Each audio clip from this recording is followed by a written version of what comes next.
(2008년에) 우리가 남대문 화재가 있었던 것들을 여러분들 기억하실 겁니다. 우리가 엄청 충격을 받았죠. 우리나라 사람들이. 저도 너무나 안타깝더라고요. 그래서 화재가 났는데 이제 소방대원분들께서 화재를 진압을 열심히 했어요. 근데 다행히 처음에 불이 꺼졌습니다. 너무나 좋아하셔서 다행이다.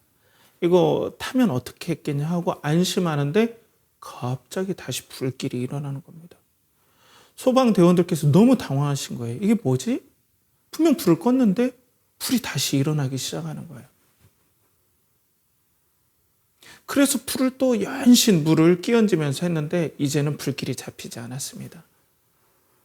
그러면서 우리가 안타깝게 영상으로 봤던 그 뜨거운 불이 유구한 500년의 역사를 간직한 숭례문을 완전히 태워버리는, 마치 우리와 함께했던 기억의 한 공간, 그리고 우리가 서울 사람이 아니더라도 우리 한 민족의, 우리나라의 어떤 유구한 문화와 함께했던 어떤 친근한 어떤 버팀목이 다 타버린 것 같은, 한순간에 잿더미가 되고 우리 기억 속에 완전히 타서 없어진 것 같은 그 허망함을 우리가 다 느끼게 되었죠. 그리고 난 다음에 이제 복구 작업이 진행이 되었습니다. 복원 작업이 진행이 되었는데 거기에서 왜 불이 꺼지지 않았는지에 대해서 뜯어보니까 구조에 대해서 그때 알게 된 거예요. 그러니까 위에다가 이 지붕 위쪽에다 하면 이게 방수 시설이 잘 돼서 물이 안쪽으로 스며들지 않고요, 잘. 그리고 그 안에 기와 안에 나무와 볏짚 이런 것들이 층층이 쌓여 있기 때문에 거기에 불이 붙으면 계속해서 불길이 안으로 들어간다는 사실도 그때 더 깊이 알게 되었죠. 구조에 대해서. 그리고 그걸 복원하면서 이 단청의 원료라든지, 그리고 이 숭례문의 의미라든지, 그리고 숭례문이 어떠한 골격과 기초로 쌓아졌는지에 대한 아주 숭례문의 본질적인 건축적인 부분, 의미적인 부분들이 다 복원이 되는 그런 일들이 우리가 있게 되었습니다. 그런 것들을 우리가 경험하게 되었죠. 그러면서 한번 무너져 버렸던, 그리고 완전히 타버렸던 숭례문을 복원하면서 숭례문의 의미와 가치에 대해서, 그 본질에 대해서 우리가 새롭게 조명되고 알게 되었다는 겁니다. 우리가 오늘 본문에 여러분들과 함께 나누는 이 베드로의 이 신앙 고백, 오늘 이 본문이거든요. 그런데 이 신앙 고백에서도 베드로의 신앙이 완전히 무너졌었잖아요. 예수님을 3번 부인했어요. 예수님의 제자임을 부인해버린 거예요. 다 무너졌어요. 신앙도 무너져버리고 또 사도의 직분도 다 무너져버렸어요. 그가 버린 거죠. 다 무너지고 난 다음에 오늘 예수님께서 회복하시는 그 광경을 보면서 우리는 사도와 신앙과 그리고 교회에 대한 근본적인 골격을 우리가 볼 수 있다는 거예요.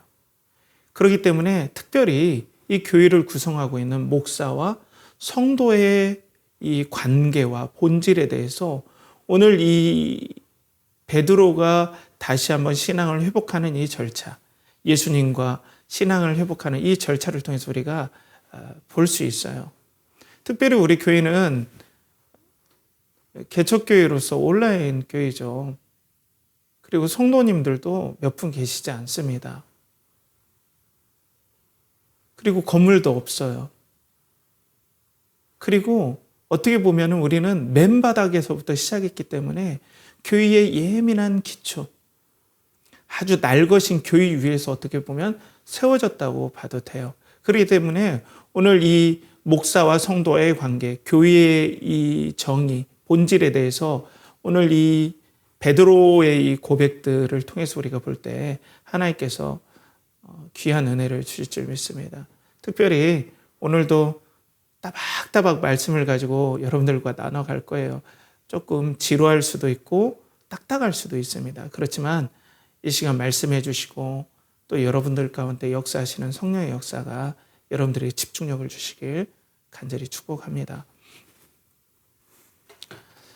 오늘 이제 지난주에는 예수님께서 세 번째 갈릴리에 나타나셨죠. 제자들이 사도 요한이 주님이시다 하니까 베드로는 뭐 헤엄쳐서 100m 가까이를 헤엄쳐서 갔죠. 여러분들 그 갈릴리 호수 바닥이 엄청 까끌까끌합니다. 날카로워요, 돌들이. 왜냐하면 화산지대로 돼 있어서 그래요, 거기가. 예전에. 그래서 제가 신발을 벗고 발바닥을 한번 디뎌봤는데 엄청 아파요. 근데 베드로가 주님이시다 하니까 그 감정을 어떻게 베드로의 마음을 표현하겠습니까? 미안함, 반가움, 또 기쁨, 때로는 면목없음, 이 모든 감정들이 복합적으로 섞여 있어가면서 예수님께 헤엄쳐가는 그 베드로의 미묘하고 복잡한 마음. 그냥 배 타고 가는데. 그래서 베드로가 그 흠뻑 젖은 몸을, 겉옷까지 흠뻑 젖은 몸으로 예수님 앞에 섰죠. 예수님의 마음이 어떻겠습니까, 여러분? 베드로를 향한 예수님의 마음이 너무나 뜨거웠겠죠. 불쌍하기도 하고 쫄딱 쳤고, 그리고 눈은 꽹하고, 왜냐하면 밤새도록 고기를 잡았기 때문에 그래요. 그리고 난 다음에 예수님께서 숯불에 고기를 같이 먹고 떡도 나눴죠. 먹는데 아무도 말을 안 해요. 그런 분위기 있잖아요. 너무나 어색한 분위기. 마치 초침 소리까지 들릴 정도로 그런 어색한 칙칵 칙칵, 아무도 말을 안 해요. 왜? 제자들이 면목이 없었기 때문에. 또 예수님의 부활하심이 너무나 생경하잖아요. 십자가에 못 박힌 손으로 빵을 나눠주고 하니 이게 꿈인가 생신가 잠깐 그런 생각이 들 수도 있었을 거란 말이에요. 그리고 난 다음에 서로 눈치를 보고 또 서먹서먹한 분위기에 식사가 마무리되고, 오늘 예수님께서 베드로야, 아마도 나랑 좀 걷지 않을래? 이렇게 하신 것 같아요. 그러니까 베드로가 그 어색한 식사 자리를 마치고 서둘러 옷을 탁탁 털고 예수님을 따라 나섰던 것 같아요. 그러면서 예수님께서 오늘 15절에 이렇게 말씀하시죠. 그들이 조밥 먹은 후에 예수께서 시몬 베드로에게 이르시되 요한의 아들 시몬아, 내가 이 사람들보다 나를 더 사랑하느냐 하시니 이르되 주님, 그러하나이다. 내가 주님을 사랑하는 줄 주님께서 아시나이다. 이르시되 내 어린 양을 먹이라 하시고, 조반을 먹은 다음에 아마 이렇게 걸었던 것 같아요. 베드로가 주님 저 걷겠습니다 한 것도 아니죠. 예수님께서 부활하신 다음에 베드로가 예수님을 찾아 헤매지 않고 예수님께서 3번이나 나타나셨고, 오늘 또 예수님께서 자기를 부인했고, 또 사도직을 헌신짝처럼 버려버렸던 베드로에게 다시 예수님이 찾아가십니다.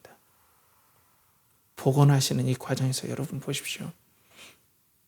우리가 의의가 있고 하나님 앞에 뭐가 뛰어나서, 또 우리의 삶이 너무나 탁월해서, 너무나 하나님 보시기에 예뻐서 삶이 우리를 구원하시는 것이 아니라 예수님께서 전적으로 베드로에게 오늘 계속 찾아오셨듯이 구원이라는 건 예수님 우리를 찾아오시는 놀라운 일입니다. 우리의 공로가 아니라 예수님께서 우리를 찾아오시는 놀라운 역사가 구원의 역사라는 거예요. 이 시간 말씀을 지금 온라인으로 나누는데 우리 형제 자매, 그리고 또 초등학생, 우리 고등학생 여러분, 예수님이 여러분의 마음을 오늘 갈릴리 해변을 걸으셨던 그 발걸음으로 여러분의 마음을 찾아가시고, 또 여러분들에게 말씀을 걸어오시고 여러분들의 영혼을 살리시는 은혜의 역사가 이 시간 일어나길 간절히 축복합니다. 예수님께서 이렇게 찾아오셔서 먼저 말을 거는 거예요.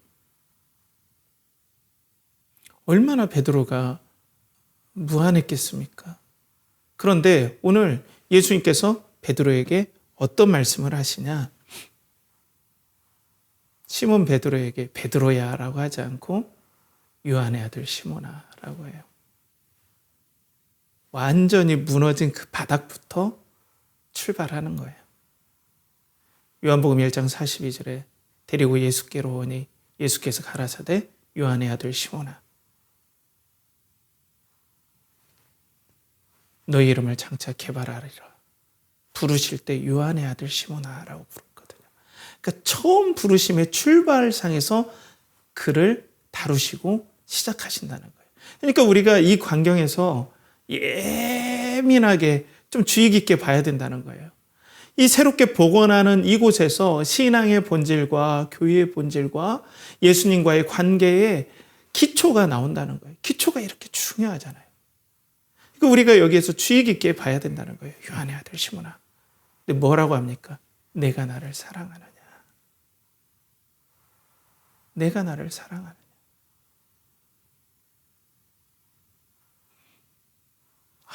가슴을 후벼 파는 것 같죠. 나쁘게가 아니라 너무나 양심이 찔렸을 거예요. 왜? 예수님을 저주하면서 부인했으니까요. 베드로는 사랑하지 않았거든요. 예수님 앞에 한 자리 해먹고 싶었고 하나님의 나라가 이 땅에 예수님을 통해서 당장에 임할 것 같았으니까 로마가 한순간에 망해버리고 예수님이 이끄는 그 엄청난 제국이 일어날 줄 기대하고 예수님 앞에 높은 자리에 가려고 다른 사람보다 더 내가 예수님께 충성스럽습니다.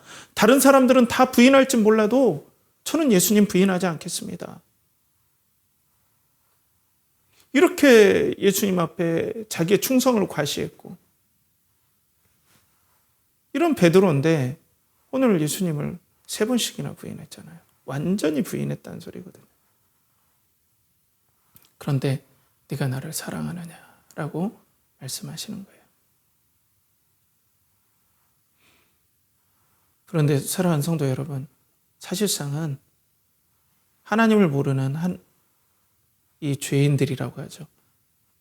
죄를 가진 이 사람들은 예수님을 사랑할 수가 없습니다. 이게 불가능한 일이에요. 그런데 예수님께서 불가능한 질문을 오늘 얘기하고 있어요. 요한의 아들 시몬아, 내가 나를 사랑하느냐? 여러분, 이 음성에 여러분들은 자신 있게 얘기할 수 있겠습니까? 오늘 예수님께서 화면을 통해서 이 음성으로 나가지만 여러분들의 마음속에 성령께서 여러분들의 마음속에 사랑하는 누구야? 사랑하는 형제 자매, 사랑하는 우리 초등학생, 사랑하는 우리 고등학생, 성도들, 네가 나를 사랑하느냐? 여러분들은 뭐라고 영혼의 깊은 속에서 여러분들의 고백이 어떻게 나오겠습니까? 네가 나를 사랑하느냐? 사실 죄인은 하나님을 사랑할 수가 없어요. 불가능한 거예요. 그런데 오늘 이 사도 베드로가 뭐라고 고백하냐면 주님 그래 아니이다. 내가 주님을 사랑하는 줄 주님께서 아십니다. 라고 얘기하고 있습니다. 베드로가 주님을 사랑한다고 고백해요. 근데 이건 불가능해요. 우리 힘으로는. 그러니까 이건 뭐예요? 정말로 예수 그리스도를 믿고 예수 그리스도를 영접하고 또 예수 그리스도에게 믿음이 있다라는 사람은 어떻게 고백하냐면 예수님께 사랑을 고백하는 사람이 바로 중생한 하나님 앞에 생명이 다시 살아난 성도이고 또 하나님 앞에 생명을 부여받아서 그 영광스러운 하나님을 너무나 사랑하는 성도라는 거예요. 그런데 오늘 예수님께서 뭐라고 말씀하셨죠? 어떻게 사랑하냐고 말씀하셨죠? 내가 이 사람들보다 나를 더 사랑하느냐. 이게 무슨 뜻이냐면 이 사람들, 그러니까 사도 요한이나 제자들보다 나를 사랑하느냐, 제자를 더 사랑하냐, 예수님을 더 사랑하냐, 이게 아니라 제자들이 예수님을 사랑하는 것보다 너는 나를 더 사랑하느냐, 이런 뜻이거든요. 강력한 사랑의 충성을 요구한다는 거죠. 그러니까 신앙이라는 것은 예수 그리스도에게 강력한 사랑의 고백, 충성이라는 거예요. 믿음이 이렇다는 겁니다. 사랑하는 성도 여러분, 종교 생활이 아니에요, 여러분. 우리가 말하는 이 신앙은 종교 생활이 아니라는 거예요. 예수님과 깊은 인격적 관계고 사랑의 관계라는 거예요. 그 예수님이 너무나 나에게는 사랑의 대상이고 생명의 대상이라는 거예요. 그리고 헬라어 원문에는 이 사람들보다라는 것보다는 이것들보다라고 직역하면 그렇게 돼요. 그건 뭐예요? 다른 의미로 우리는 생각할 수 있어요. 이 어부들의 직업보다, 이 배보다, 이 배가 당시 엄청 비쌌겠죠. 아니면 너의 야망보다, 너의 돈보다, 아니면 너의 생명보다 나를 더 사랑하느냐. 이거 그냥 할 수 있겠습니까? 우리 육신적인 생각, 우리의 마음으로는 절대 할 수 없습니다. 성령께서 그 영혼을 변화시켜 주시고 살려주시고 또 예수 그리스도를 믿는 믿음을 주시는 그 믿음 안에 이런 사랑의 고백이 나와요. 나의 생명보다, 돈보다, 그리고 명예보다, 나의 안정보다 내가 예수님을 사랑합니다. 이것이 바로 다 무너진, 베드로가 다 무너뜨려버린 예수님과의 관계, 신앙의 관계, 믿음의 관계의 가장 기초라는 거예요. 그걸 오늘 예수님께서 질문하면서 성경은 우리에게 보여줘요. 자, 믿음이라는 게 무엇입니까? 예수님을 이 모든 것들보다 사랑하는 것이 믿음입니다. 라고 우리에게 얘기해줘요. 예수님이 계신다는 걸 믿습니다. 이게 믿음이 아니라는 거예요. 이건 지식이라는 거예요. 여러분들에게 이런 예수 그리스도에 대한 사랑의 믿음의 고백이 있길 축복합니다. 여러분, 이게 믿음입니다, 여러분. 교회 나가면 평안하다, 그래서 나간다. 아니면 우리 집이 예수님 믿는 가정 때문에 나도 나가서 그렇다. 아니면 나는 종교의 활동을 했다. 이게 아니라 오늘 사랑하는 요한의 아들 시몬아, 내가 이것들보다, 이 사람들보다 나를 더 사랑하느냐. 이 예수님의 질문에 주여 그리하오이다. 주님께서 내가 주님을 사랑하는지 주님께서 아십니다. 라고 고백하는 것이 신앙 고백의 본질이다 라고 얘기를 하고 있어요. 근데 이걸 우리가 어떻게 우리 힘으로 할 수 있겠습니까? 그러니까 이 신앙은 은혜예요. 예수 그리스도의 은혜예요. 이 은혜가 이 시간 우리 말씀 온라인으로 우리가 예배 드리잖아요. 이런 제한적인 환경에서 우리 초등학생도 고등학생도 이런 고백을 하길 축복해요. 그리고 우리 청년 형제자매들, 우리 성도님들, 여러분들의 영혼에 다른 어떤 것들보다 내가 예수님을 사랑합니다. 주님께서 아십니다. 라고 여러분들이 고백하길 축복합니다. 그게 바로 오늘 믿음이고 그게 바로 진정한 구원받는 성도들의 믿음이라는 거예요. 자, 그리고 난 다음에 오늘 보면은 그런데 베드로에게 세 번째 이제 예수님께서 말씀하시죠. 이 세 번째 얘기하는 건 베드로가 세 번 부인했기 때문에 예수님께서 오늘 세 번 얘기를 또 물어보시는 거예요. 그러니까 이건 마치 고대 근동의 이 당시 어떤 지중해 근안에 이렇게 세 번씩 조약을 맺을 때 하는 그런 부분도 된다라고 하는데 그것을 떠나서 예수님께서는 베드로를 치유해 주고 싶었던 거예요. 세 번 얘기함으로써. 세 번째 어떻게 말씀하십니까? 세 번째 이르시되 요한의 아들 시몬아 내가 나를 사랑하느냐 하시니 주께서 세 번째 내가 나를 사랑하느냐 하심으로 베드로가 근심하여 이르되 주님 모든 것을 아시오매 내가 주님을 사랑하는 줄을 주님께서 아시나이다. 예수께서 이르시되 내 양을 먹이라 라고 말씀하고 있습니다. 세 번째 물어보죠. 그러니까 베드로가 근심해요. 그리고 난 다음에 주님께서 모든 것을 아시오매. 그런데 여러분들 말씀에서 한번 여러분들 생각해 보세요. 아니 아시는데 왜 물어보시나요? 아시잖아요. 베드로가 예수님을 사랑한다는 거. 은혜 주셔서 그 마음이 동했고 다시 신앙이 회복됐고 그래서 지금 신앙을 고백하는데 아시잖아요. 그런데 예수님께서는 왜 그렇게 물어보셨을까요? 그건 뭐냐면 오늘 베드로의 고백 가운데 그게 나와요. 바로 주님 모든 것을 아시오매. 예수님께서 저를 아십니다. 라는 거예요. 그럼 아시는데 왜 여쭤보죠? 여기에는 의미가 좀 있어요. 그것은 뭐냐면 요한복음 10장 14절에 15절에 이런 부분으로 베드로가 이해하고 고백했다는 거예요. 14, 15절에 보면 나는 선한 목자라 나는 내 양을 알고 양도 나를 아는 것이 아버지께서 나를 아시고 내가 아버지를 아는 것 같으니 나는 양을 위하여 목숨을 버리노라. 선한 목자이신 예수 그리스도와 또 그 성도가 예수님께서 양을 알고 양이 목자를 아는 것처럼 예수님을 안다는 거예요. 예수님이 또 우리를 안다는 겁니다. 그건 뭐예요?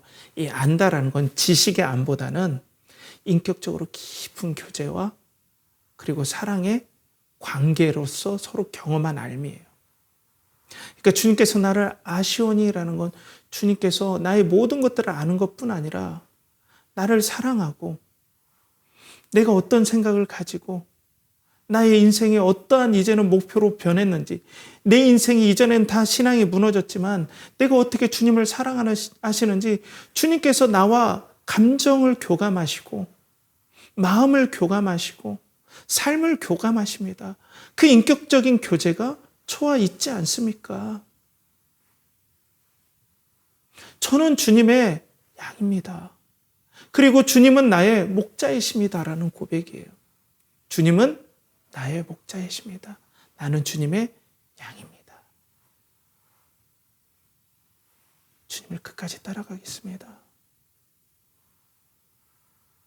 라는 얘기인 거예요.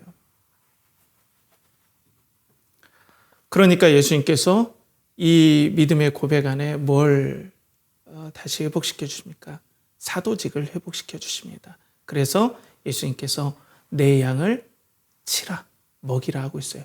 이 치라, 먹이라 이 원어가 다르긴 해요. 그렇지만은 중점적인 건 강조하려고 다른 단어를 썼을 뿐이에요. 치라, 먹이라. 그러니까 내 양을 맡아서 잘 가르치고 또 섬기고 복양해라.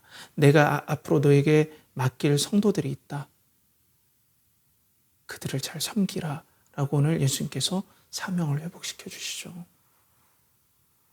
그러니까 오늘 교회는 어떠한 공동체인지를 오늘 예수님께서 다 무너진 사도 베드로의 신앙을 회복시키면서 사명을 회복시키면서 그 교회의 본질과 신앙의 본질을 다시 복원하시면서 보여주시는 거예요. 신앙은 오직 은혜로 말미암아 우리에게 주어진다. 중생하지 않으면 다시 태어나지 않으면 우리가 예수님을 사랑할 수가 없다. 그런데 예수 그리스도를 사랑하는 사람은 어떤 신앙 고백을 하냐? 이것들보다 다른 사람들보다 돈보다 내 목숨보다 나의 야망보다 나의 안위보다 예수 그리스도를 사랑하는 신앙 고백이 있는 사람이 예수님의 양이다. 그리고 예수님과의 인격적인 교제를 한다라는 거예요. 그게 바로 성도다. 그리고 예수 그리스도께서 세우신 오늘 사명을 회복한 예수님을 대신하여서 양을 치고 양을 먹이는 목자가 교회에 있다. 그리고 그 예수님의 양들이 교회의 구성원이 된다. 그래서 교회는 예수님이 세우신 목자와 또 예수님께서 구원하신 성도, 양의 무리로서 구성이 된다는 걸 알 수 있죠. 그 교회까지 예수님께서 그 기초에 대해서 얘기하는 거죠. 그러니까 교회는 어떤 종교 동아리가 아니에요, 여러분. 여러분, 교회는 그냥 어떤 관심사가 같아서 모이는 어떤 라이트한 조직이 아니라는 거예요. 가벼운 조직이 아니라는 거예요. 교회는 예수 그리스도의 신앙 고백과 은혜로 구원받음과 예수 그리스도를 사랑하는 사람들이 모인 공동체라는 거예요. 그것을 신앙 고백하는 공동체라는 거예요. 거기에 목사도 예수 그리스도의 양과 그리고 예수 그리스도께 세워주심, 그리고 양도 예수 그리스도를 사랑하고 예수 그리스도에게 부름을 받은 이 공동체가 교회라는 공동체예요. 더 나아가서 교회는 예수 그리스도를 사랑함으로 신앙 고백하는 공동체가 교회라는 거 오늘 보여줘요. 거기에 목사와 성도와의 관계가 있다. 그것이 바로 예수 그리스도와 성도와의 관계와 비슷하다. 사랑하는 성도 여러분, 이렇게 교회는 예수 그리스도의 사랑의 신앙 고백하에 우리가 모여졌고, 그리고 목사와 성도와의 관계도 여기에서부터 출발한다는 거예요. 목사는 예수 그리스도께서 당신의 양을 맡긴 사람이 목사고, 또 성도는 목자의 음성을 듣고 신앙을 고백하는 사람들이 성도라는 거예요. 이렇게 교회가 구성이 된다는 겁니다. 저는 우리 연결하는 교회가 이 신앙 고백으로 이 시간 가득 차길 축복합니다. 물론 저 그렇게 예수 그리스도 사랑하지 않아요. 그런 부분에 대해서는 제가 이후에 말씀을 나누면서 여러분들과 나눌게요. 나 그렇게 헌신되지 않는데요. 그 부분도 여러분들과 뒤에 말씀을 나눠갈 거예요. 자, 그런데 이렇게 목사와 성도가 예수 그리스도의 세워주심과 그리고 사랑 가운데 하나가 된 공동체, 신앙 공동체예요.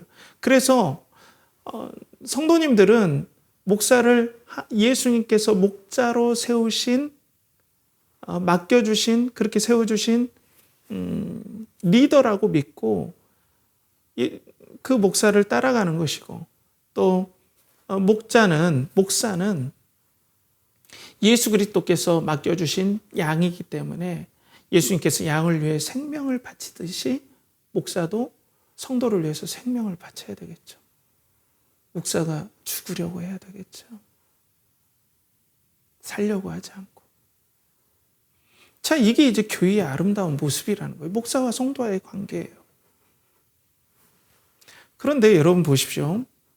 현대는 개인주의잖아요. 제가 이 개인주의에 대해서 많이 얘기를 하는데, 그런데 대부분 저는 개인주의의 나쁜 면만을 얘기하고 싶진 않아요. 왜냐하면 옛날에는 어떤 하나의 진리를 위해서 모든 개인들이 희생당하고 개성이 몰살당하고 삶이 완전 무너지는 부작용들이 엄청 많았거든요.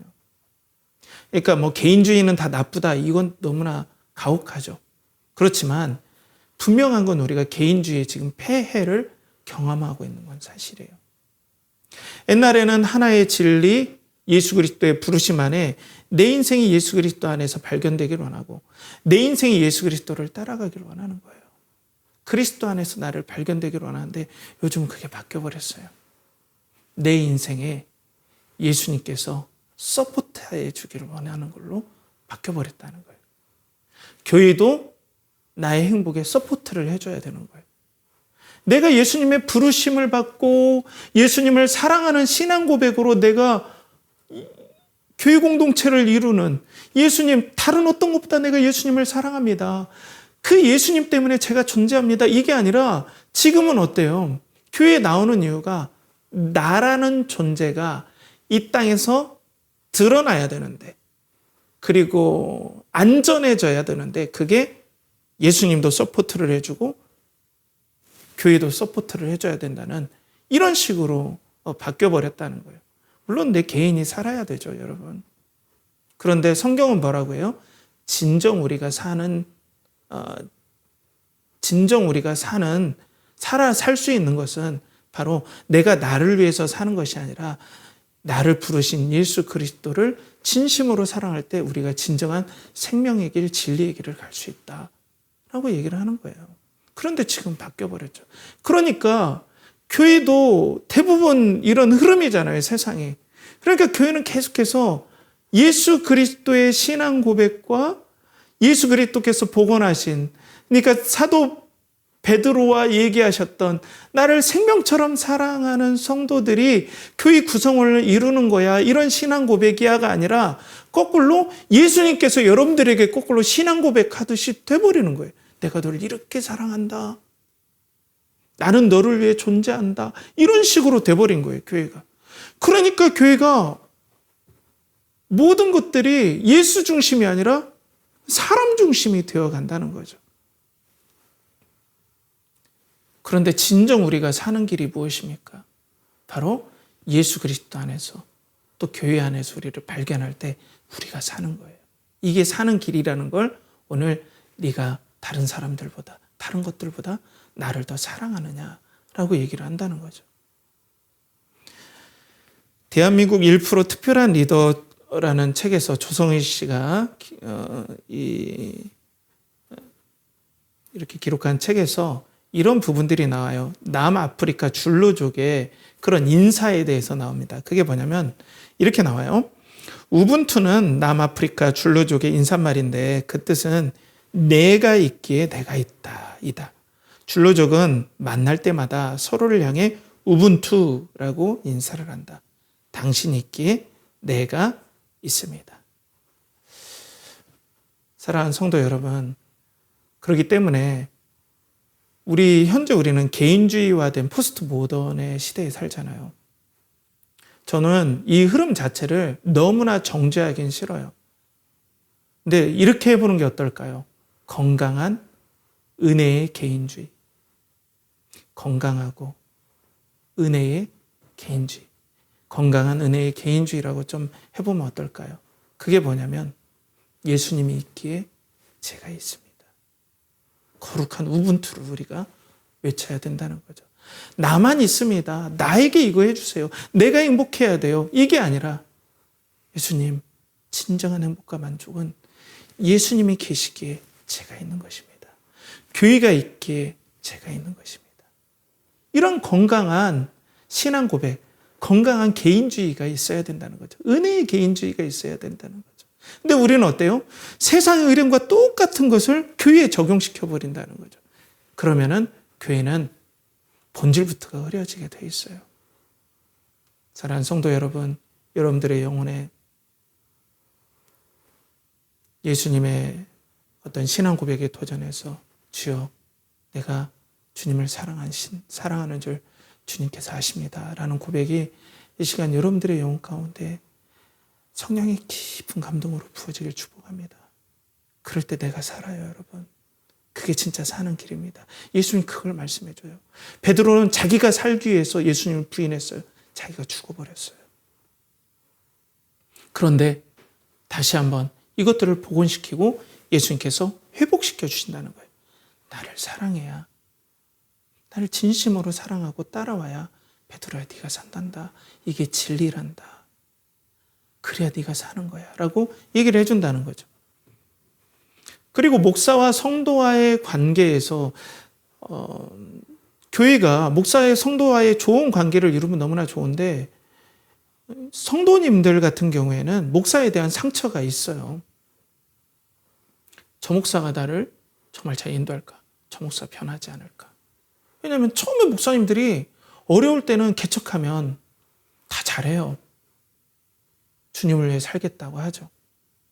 그런데 교회가 성장하고 안정되고 그리고 원하는 바 건물을 세우고 하면 목사들이 편한다고 해요. 너무나 안타깝죠. 그러면 여러분, 저는 변할까요? 안 변할까요, 여러분? 저도 변합니다. 저도 변할 수밖에 없는 연약한 사람이에요. 그렇기 때문에 저도 그걸 알기 때문에 저도 부단히 지금도 애를 쓰고 변하지 않으려고 하죠.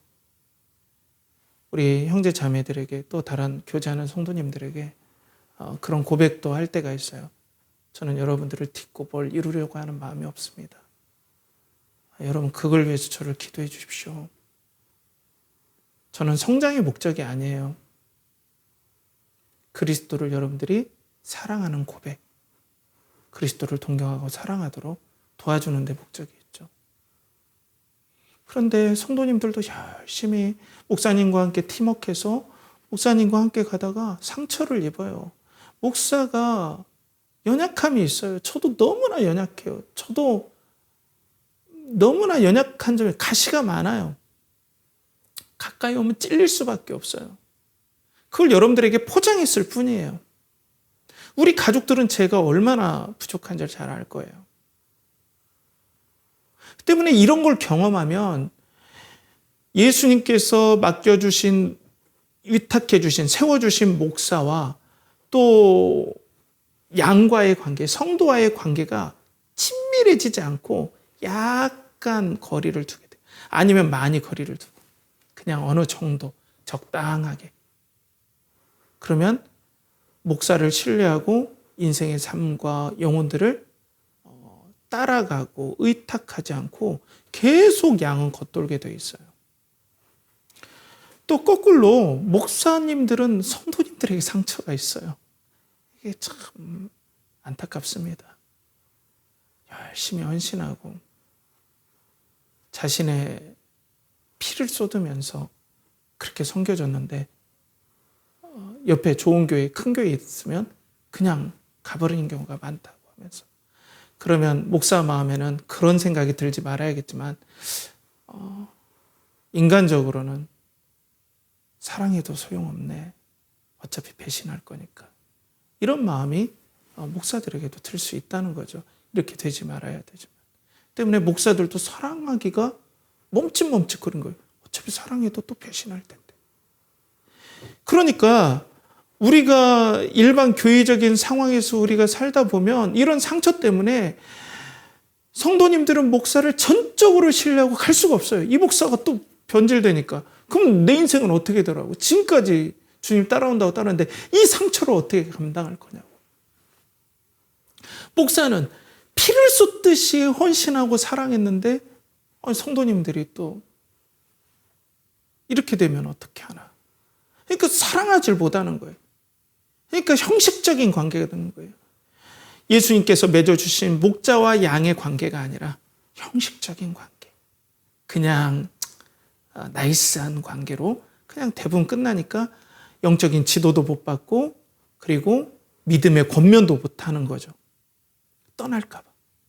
아니면 상처 입을까 봐. 이런 것 때문에 이 예수 그리스도께서 복원해 주신 구원받은 중생한 성도들이 교회를 이루는데 예수 그리스도를 사랑을 고백하면서 목자와 양의 관계, 목사와 성도의 관계로 교회는 이렇게 가는데 이런 것들이 막 방해를 한다는 거예요. 여러분, 우리 교회도 저도 연약하고 우리 모두가 연약함을 가진 존재입니다. 허락하신다면 우리 교회가 건강한 교회로 예수님께서 이렇게 만들어주신 목자와 양의 관계, 그리고 목사와 성도의 관계가 성경적으로 이루어질 수 있도록 여러분들 기도해 주시고요.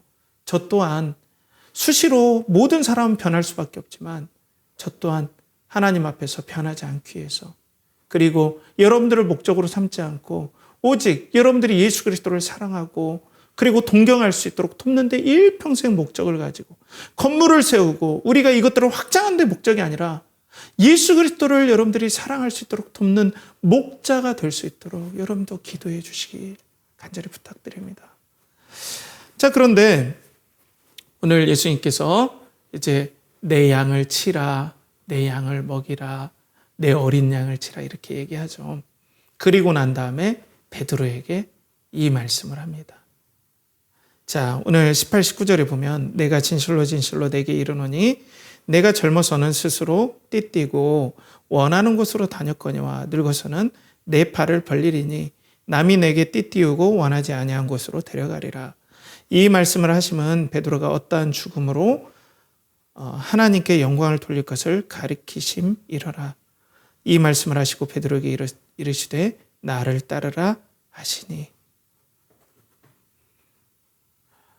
참 베드로의 상황을 보면은 베드로가 조금 당황할 수도 있을 수 있겠어요. 왜냐하면 저번에 십자가 부서서 사실 도망쳤잖아요. 자기도 예수님 따라가다가 십자가에 달려 죽을까 봐 예수님을 3번씩이나 부인했는데 오늘 예수님께서 회복시켜 주셨잖아요. 그리고 사명을 회복시켰어요.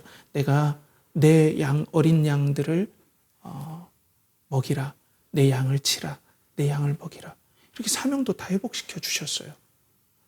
그렇죠? 그리고 사랑도, 그 신앙의 고백도 다 회복시켜 줬는데 그럼 어떻게 끌고 가요? 너 앞으로 크게 될 거야. 너의 삶에 행복이 있을 거야. 너 이렇게 회복했으니까 너의 삶에 탄탄대로가 있을 거야. 네 노년이 너무나 안락할 거야.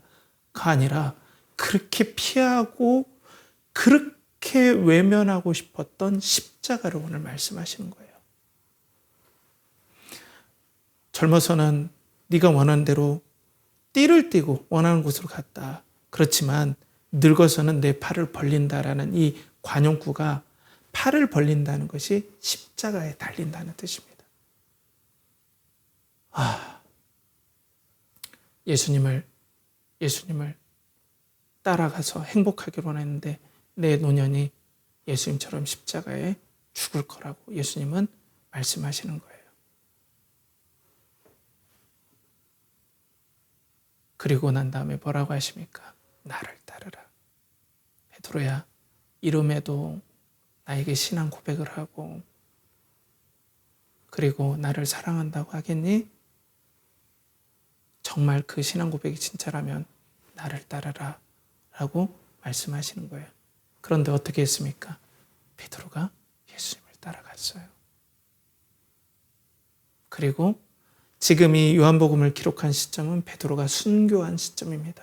십자가에 달려서 순교한 시점에 이 요한복음, 베드로가 순교한 다음 이후에 이 요한복음이 기록되었어요. 그러면 요한복음의 성도들은 이 복음, 이 베드로가 십자가에 죽었다는 사실을 알고 있을 거예요. 왜냐하면 베드로는 교회의 대표적인 인물이기 때문에. 사랑하는 성도 여러분, 오늘 예수님은 이 베드로의 죽음, 이 베드로의 예언을 통해서 우리 성도들에게 무엇을 약속하고 계십니까? 내가 진실한 목자들을 너에게 줄 거야 라고 약속하고 있습니다. 너희가 내 양이라면, 너희가 내 양이니 내가 꼭 목자를 주리라. 베드로와 같은 목자, 십자가에 달리면서까지 나를 사랑했던 그 목자, 십자가에 죽으면서까지 내가 맡긴 양들을 목양했던 그 목자를 내가 너네들에게 줄 거야 라는 약속인 거예요. 그런데 보면은 베드로 사도가 돌아가셨잖아요. 그럼 어떻게 해요? 목자가 없어졌잖아요. 그렇지 않아요, 여러분. 또 예수님 목자를 주십니다. 베드로전서 5장 2절에 3절에 보면 사도 베드로가 사역을 하면서 하나님께서 세워주신 교회를 위해 세운 목자들에게 편지를 썼어요. 그게 뭐냐면 이렇게 나오죠. 너희 중에 있는 하나님의 양무리를 치되 억지로 하지 말고 하나님의 뜻을 따라 자원함으로 하여 더러운 이득을 위하여 하지 말고 기꺼이 하며 맡은 자들에게 주장하는 자세로 하지 말고 양무리의 본이 되라. 사랑하는 성도 여러분, 하나님의 양들이 계속 있으면 있음에 따라서 베드로와 같은 십자가를 따라가고자 하는 목자들이 베드로와 교제하면서 계속해서 베드로 주변에, 그리고 베드로가 섬기는 주변에 목자들이 일어났다는 거예요. 양들이 있는 곳에. 그걸 베드로의 서신에서 오늘 보여준다는 겁니다. 그러니까 사랑하는 성도 여러분, 여러분들이 신앙을 고백하는 양들이십니까? 그리고 여러분들이 예수 그리스도를 다른 어떤 것보다 사랑하십니까? 100% 여러분들에게는 목자가 따라갈 수밖에 없습니다. 이게 예수님께서 우리들에게 약속하신 거예요. 베드로에게 약속했고 베드로가 순교했을지라도 오늘 베드로 주변에 수많은 목자들을 예수님께서 세워 놓으신 것을 베드로전서에서 우리는 볼 수가 있다는 거죠. 여러분들이 신앙을 고백하시면 반드시 그런 목자를 만날 수밖에 없습니다. 그런 목자가 소원하기로는 우리 성도님들에게 제가 되길 간절히 원합니다. 저에게 그런 영광이 십자가까지 죽는 데까지 예수 그리스도를 사랑하고 여러분들을 사랑하는 일에 제가 쓰임받길 저도 간절히 소망합니다. 더 나아가서는 하나님께서 그런 목자를 여러분들에게 주시길 축복합니다. 그리고 난 다음에 목사에게는 어떤 얘기를 하냐면 양들을 주신다는 약속을 해요. 자, 오늘 요한복음은 오늘 이 말씀을 받는 독자들을 도전하고 있어요. 베드로의 신앙 고백을 통해서 요한복음을 읽는 이 독자들, 초대교회 성도들이 어떤 느낌이겠습니까? 나도 베드로의 고백처럼 예수 그리스도 앞에 다른 것들보다, 다른 어떤 것들보다 십자가를 질지라도 예수님을 사랑한다라고 난 고백할 수 있는가? 라는 도전인 거예요. 더 놀라운 건 베드로는 어때요? 예수님을 부인했었죠. 예수님 부인했다 회복했어요. 그런데 오늘 사도 요한이 오늘 이 복음선을 전달해 주는 곳은 어때요? 자기들의 목자인 사도 요한은 예수님을 부인하지 않았어요. 오늘 요한복음에 보면. 그리고 십자가까지 따라갔어요. 이 목자가 그 양들을 지금 섬기고 있다는 거예요. 사도 요한이 오늘 이 복음서를 받는 양들을 섬기고 있다는 거예요. 그런데 어떤 도전을 해요? 다른 어떤 것들보다 예수 그리스도를 사랑해야 된다는 도전을 해요. 어떻게 됐을까요? 이 편지를 받아본 분들이 놀랍게도 그렇게 사셨던 것 같아요. 그들도 예수 그리스도를 다른 어떤 것들보다 사랑해서 사도 요한을 세우신, 그리고 목사로 세우신 사도 요한을 십자가를 지고 죽는 데까지 이들도 같이 따라갔어요. 이런 양을 맡겨주셨어요. 사도 요한에게도. 제가 터키의 셀주크에 있는 사도 요한 기념교회를 제가 한번 가본 적이 있습니다. 이제 교회 터밖에 남은 데가 없죠. 거기에 사도 요한의 무덤이 있다라는 데를 이제 가봤어요. 사진도 찍고 막 했는데, 이제 그 가이드분이 그런 말씀을 해주시더라고요. 거기에 사도 요한 교회를 가면은 그 출입문이 있어요. 근데 문이 이렇게 있어요. 문이. 발굴된 문이. 근데 그 문이 어떤 문인지 아십니까? 그게 뭐냐면 사도 요한이 목회하고 또 섬겼던 그 성도님들이 순교하러 죽으러 들어갔던 그 문을 떼서 거기다가 문을 만들었다 그래요. 교회의 문을. 그건 뭡니까?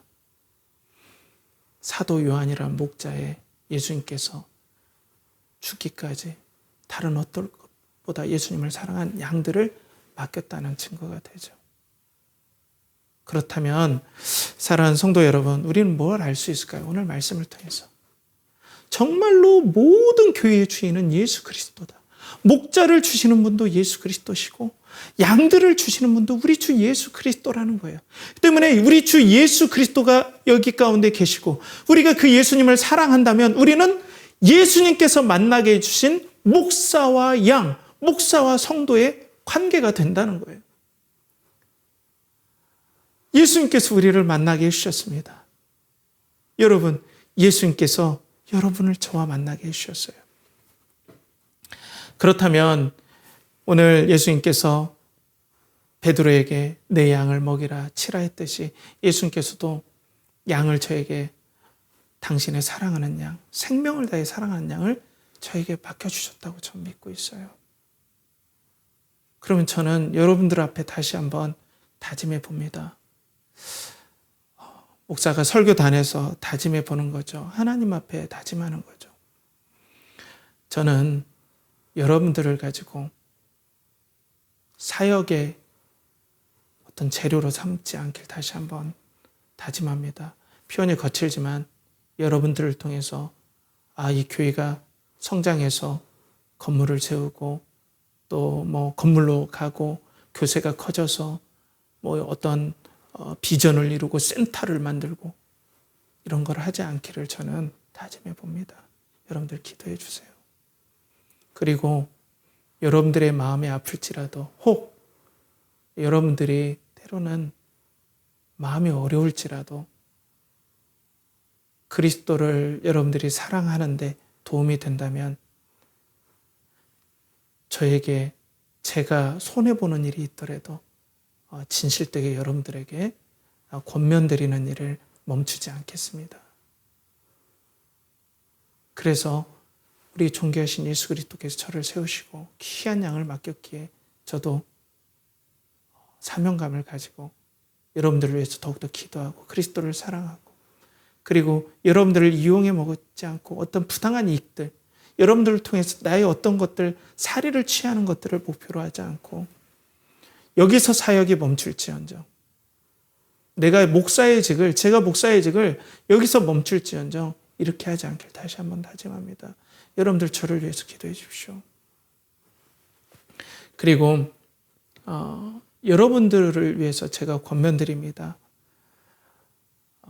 정말 목자 되신 예수 그리스도께서 저를 여러분들을 맡긴 목자요 목사라고 믿으신다면 저의 권면에 따라주시기를 제가 조심스럽게 여러분들에게 말씀드립니다.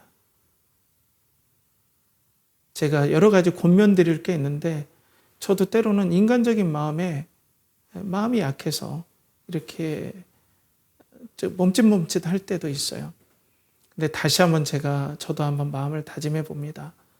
여러분들이 혹 이런 목사, 이상한 목사다. 그러니까 이런 권면을 하는데 너무나 권면이 강하다 해서 제가 막 여러분들을 강하게 막 질책하고 하는 게 아니라 성경에서 나타난 그 권면들을 조심스럽게, 그렇지만 진실되게 하는데 그런 내가 정말 부담스럽고 싫다 해서 떠나가는 걸 제가 두렵지 않도록, 그리고 여러분들은 그런 권면을 사랑으로 이해해 주시고 받아주시기를 제가 말씀드려요. 그리고 사랑하는 성도 여러분, 저에게도 믿음이 있습니다. 그게 뭐냐면 하나님께서 저에게 양을 맡겨주시리라는 믿음이에요. 양을 주시리라는. 근데 오늘 본문에 뭐가 나옵니까? 처음에 베드로의 고백에 내 어린 양들을 먹이랍니다. 그리고 그 다음에 뭐예요? 양. 어린 양도 있고 큰 양도 있습니다. 그러니까 예수 그리스도를 고백하는 양 중에는, 성도 중에는 아주 신앙이 어린 양도 있을 거라는 거예요. 근데 그 어린 양도 뭐예요? 어리지만 예수 그리스도를 다른 어떤 것보다 사랑하는 양이라는 거예요. 그러니까 너무나 권면이 예수 그리스도를 사랑하라고 하는 것이 너무 저에겐 부담됩니다. 나는 이런 교회에서 함께 할 수가 없습니다. 나는 그냥 나이스한 교회, 내 개인을 위해서 서포팅해주는 교회, 내가 행복한 교회를 나는 찾습니다. 그럼 저런 뭐라고 말씀드릴 수가 없어요. 그렇지만 저는 믿음이 있습니다. 어린 양을 보내줄지라도 그 어린 양은 예수 그리스도를 다른 어떤 것보다 사랑하는 어린 양이 우리 교회에 오리라는 믿음이 있습니다. 또한 여러분들이 그런 어린 양이 되길 축복합니다. 더 나아가서는 그런 양들이 우리 교회에 오고, 또한 저도 여러분들이 진짜 양이라면 하나님께서 저를 그런 선한 목자로, 예수님처럼 그런 목자로 십자가까지 죽음을 두려워하지 않고 여러분들을 죽기까지 섬길 수 있는 그런 목자로 세워지길 저는 간절히 소원합니다.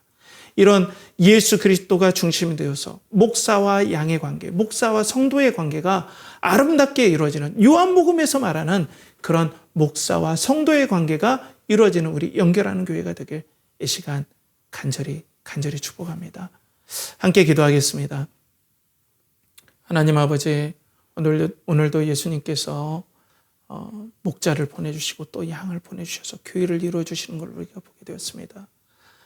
저 또한 우리 성도님들을 예수 그리스도께서 생명처럼 사랑하신, 목숨을 바쳐 구원하신 양임을 믿고, 저 또한 목숨을 아까워하지 않고 사랑으로 또 생명을 다해 섬길 수 있는 은혜를 주시고, 또 우리 성도님들도 정말 예수 그리스도에 대한 사랑을 고백할 때 그런 목자를 주신다는 믿음을 가지고 우리가 하나 될 때 우리 교회가 예수 그리스도의 영광을 돌리고 예수 그리스도를 사랑하는 공동체가 될 수 있도록 하나님께서 은혜로 역사해 주시고 이곳에 성령께서 임하여 주시옵소서. 이를 간절히 바라고 권하며, 이제는 우리 주 예수 그리스도의 은혜와 하나님의 극진하신 사랑과 성령의 내주 교통하심이 목사와 성도의 관계를 예수 그리스도의 그 사명 주심으로, 교회를 세워주심으로 예수 그리스도께서 이 관계를 허락해 주심을 믿고 또 서로 사랑하며 서로 섬기기를 원하는 사랑하는 연결하는 교회 성도들의 영혼과 가정과 직장과 사업체와 준비하는 모든 것과 드린 모든 것 위에 이제로부터 영원토록 함께 하시기를 간절히 축원하옵나이다. 아멘.